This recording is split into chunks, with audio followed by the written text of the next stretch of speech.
He's also Executive Director of Prince Charles Place, which is a not-for-profit housing provider out of Chartwell Baptist Community. There are 52 apartment units that he's responsible for that serve a mixture of families, singles, and provide holistic support to those who are struggling with financial and health-related issues. His side gig is he's a licensed wedding officiant. So if anybody wants to get married or renew their wedding vows and do it in a truly unique way, Ron is your man. And he's also co-founder and CEO of Frontline Outreach that brings so much support to the marginalised here in Oakville. And a number of us were walking last night to support Frontline Outreach through the coldest night of the year. And whatever monies are raised from that walk will go a long way towards helping the cold, the hungry, the poor, and the hopeless living on our streets here in Oakville. Ron, I'd like to invite you to come forward.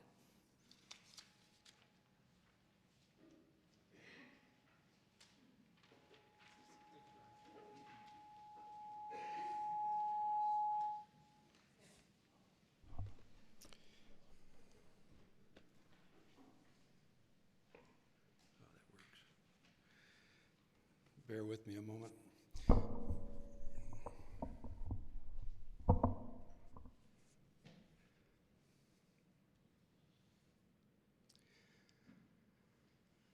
Well, thank you for the invite, and you noticed that I parked the RV that was part of the walk last night, and thank you for those.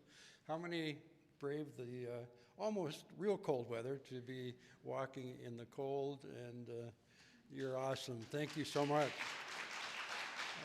I just checked your total this morning. Actually, no PowerPoint there yet. We're going to save that for the end. The goal that you had was 500. Actually, not yet. We're gonna do the PowerPoint at the end, and because there's a reason for that. The goal was $500, and you raised 617% of that for a total so far of $3,085. So good on you. Actually, the portal for donations doesn't close until the end of March. Overall, we're about 75% of the way there. And if you haven't had the opportunity to contribute, just keep on giving through to your home team. And I'll talk a little bit more about the reason for that. But I wanted to just read Peterson's version of the message, a part of Matthew 13. At about that time, Jesus left the house and sat on a bench. In no time at all, a crowd was gathered along the shoreline, forcing him into a boat. And using the boat as a pulpit, he addressed his congregation telling stories. And I'm going to share a few of your stories in a few minutes. So what do you make of this? A farmer planted a seed, and as he scattered the seed, some of it fell on the road, and the birds ate it. Some fell in the gravel. It sprouted quickly, but didn't put down roots. So when the sun came up, it withered just as quickly. Some fell in the weeds, and as it came up, it was strangled by the weeds. And some fell on good earth and produced a harvest beyond his wildest dreams. Are you listening to this? Really listening? Why did Jesus tell stories? And he replied, "You've been given insight into God's kingdom. You know how it works.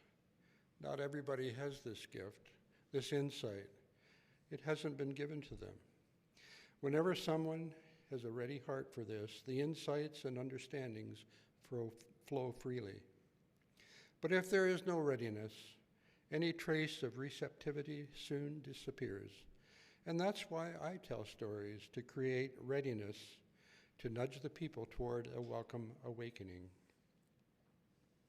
At about that time, Jesus left the house and sat on the beach. And in no time at all, a crowd gathered along the shoreline, forcing him into a boat. And I am just repeating myself there.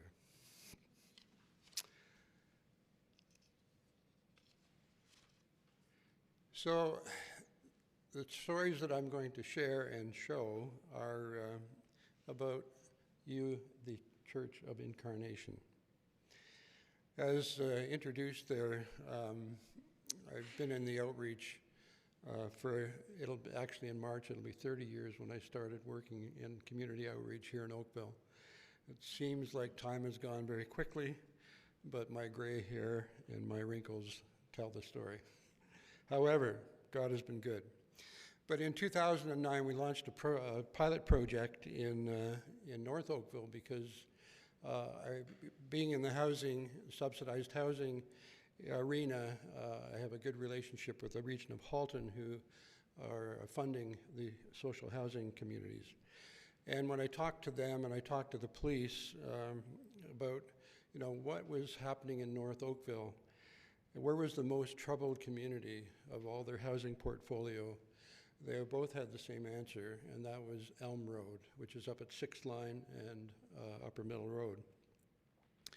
And so I called together some pastors up there, and we talked to the residents and said what would be helpful. And it determined that if we did a summer barbecue, everybody loves a barbecue, we might be able to get the folks out and build some relationships and maybe help get to know them.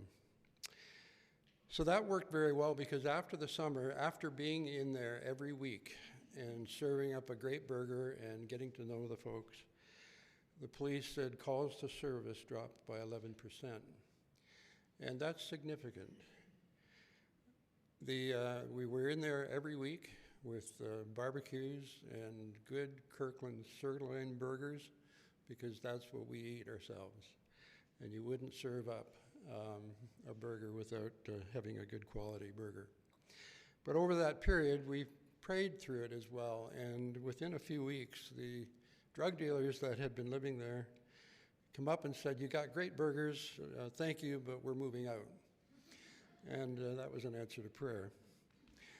A young boy, Muslim, and he was fatherless, and he was a natural-born leader.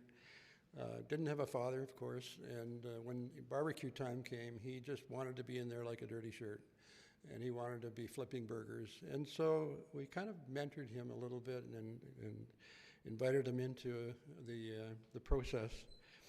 And that was a life game changer for him because he felt like he was valued. We dignified him and his family, and being the leader that he is. A little more? Okay. A little slower too? Okay. Thank you, Fred.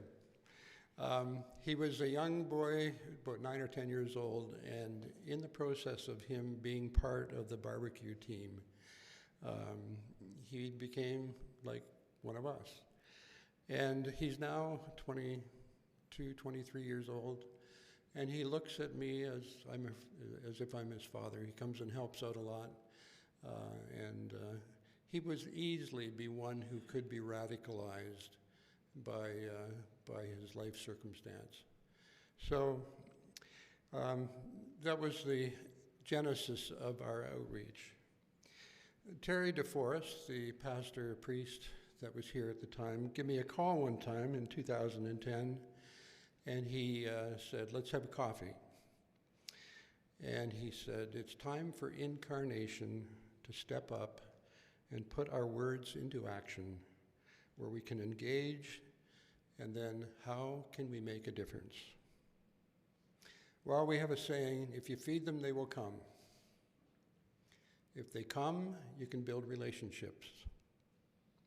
If you build relationships, you can build trust and friendships. And when you build trust and friendships, the Holy Spirit will work in your heart and in the minds of those you serve, including yourselves, and it brings peace to the neighborhood. So as you know, just down the road at Dorval Crossing, there are 3 nonprofit subsidized housing communities. And so Terry motivated a bunch of you to come down. We set the barbecues up, and in a moment you'll see the fruits of your labor. We captured you on camera, and so you'll see yourself on the screen. But over time, as those who were there from the beginning, it got off to a bit of a slow start, but it has gained momentum ever since, with the exception to COVID. It's a community of over 250 families.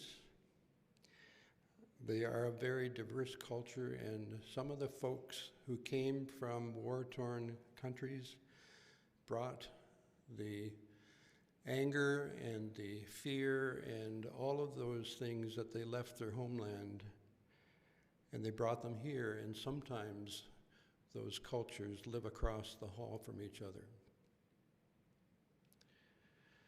It took a while, but gradually, as the numbers grew, and the great food, the great burgers, it started to bear some fruit, and the community did calm down.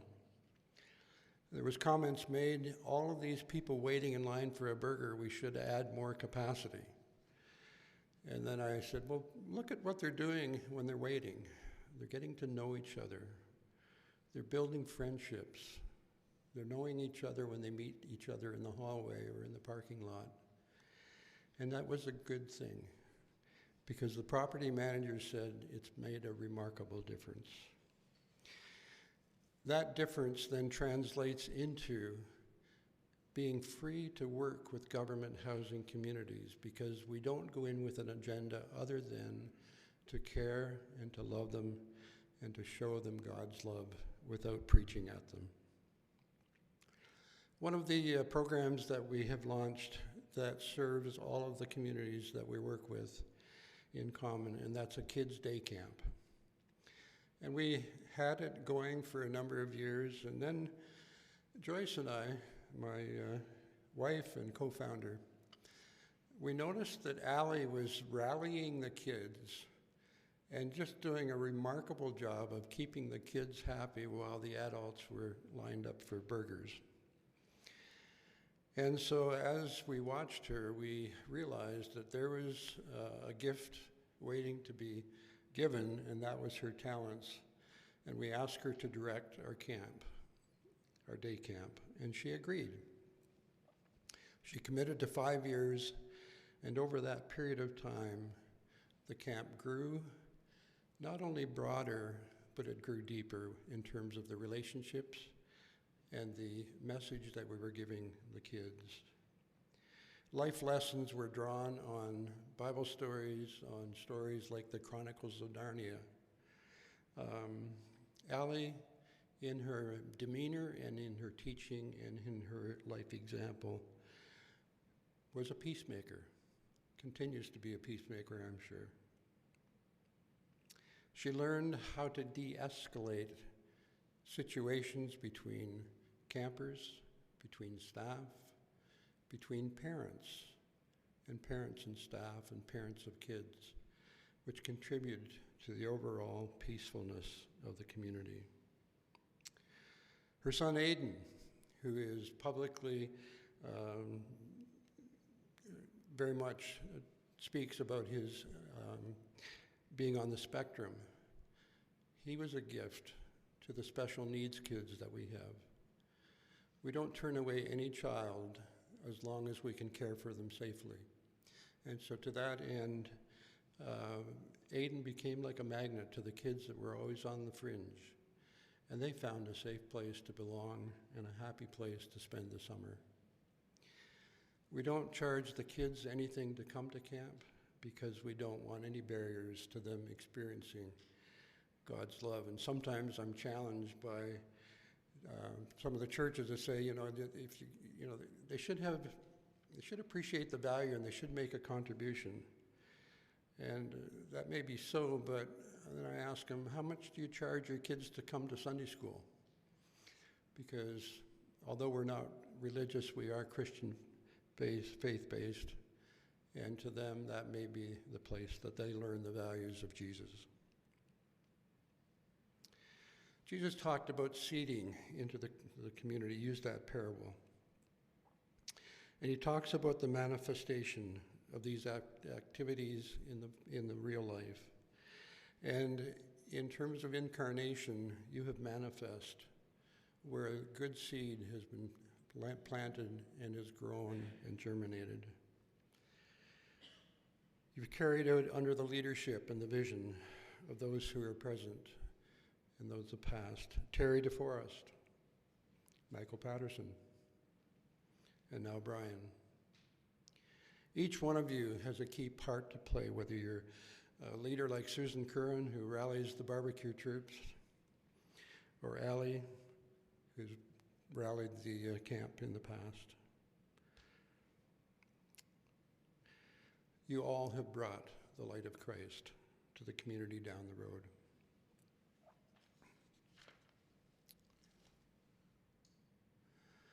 So good on you, Incarnation. You live out the words of Jesus as quoted in Matthew 25, and I quote again from the Message version.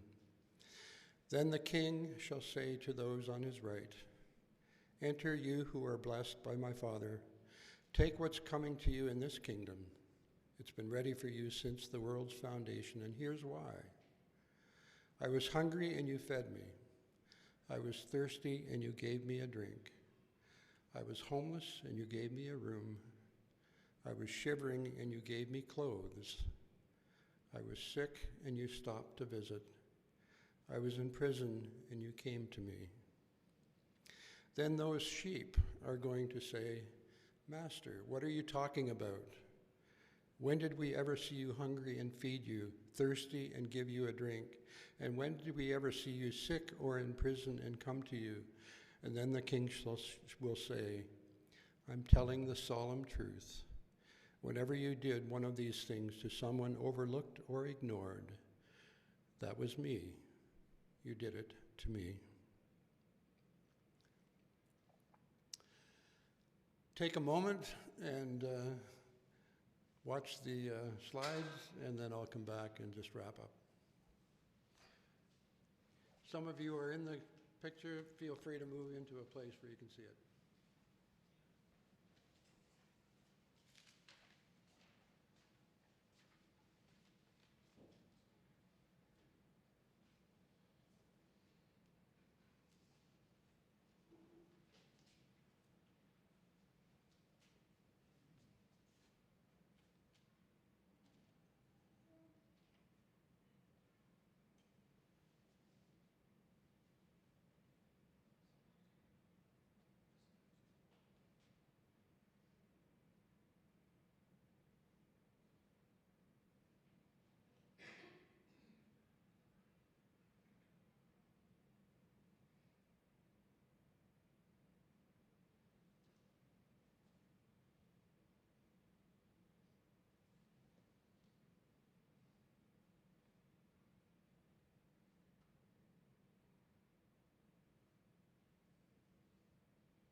little bit of memory lane there for some, but good on you. Just very briefly to wrap up a little bit more on the coldest night and the reason for it. You may have left when I shared these two situations that are recent and real in Oakville. There, at any given time, according to the region statistics, there are an average of 100 people in Halton, or in Oakville rather, that are homeless or at risk. Some of them may be living in their cars, some are camped out, some are couch surfing, but the need and the reality is that they do exist in the most prosperous town in the country. You may buy your spirits and your wine at the LCBO on Cornwall, and you may see a man sitting out there bundled up with a beard. His name is Jeff, and his story is that he had a lot of trauma in his life, and he can't be inside where other people are, many people. And so he can't live in a shelter because his PTSD just won't allow him to be involved with other people. And so he sits there and he asks for change. And if you take a moment to talk to him, you know, almost more important than giving money is to dignify a person, their presence. You don't know what their story is, but you know, if you talk to them and listen to them, you'll hear their story and you'll walk away not the same. So that's Jeff. On the other side of it, there's a guy by the name of Jordan. And Jordan is actually volunteering with us sometimes. But he sent this note and he said, you know, I could never explain to you how much I appreciate what you did for me. And he's talking about the homeless outreach. Giving me a sleeping bag after I was tossed from my living with no warmth at night, sleeping in the ditch. Giving me a tent to keep me sheltered from the thunderstorms, a sleeping bag and some warm clothes. It meant the world, and most important, it showed compassion, and it was reassuring to me that there were people who still care about me enough to make sure that I have enough to survive. His life has improved, but you know, that one encounter gave him hope. You talked about hope earlier. And so the things that you do, you may think are insignificant, of giving a burger. It may just be that encouragement that that person needed at the time. So bless you and thank you on behalf of all of those who you won't come across, but that through your actions and your words and your contributions, you make a difference in this town. So bless you, thank you.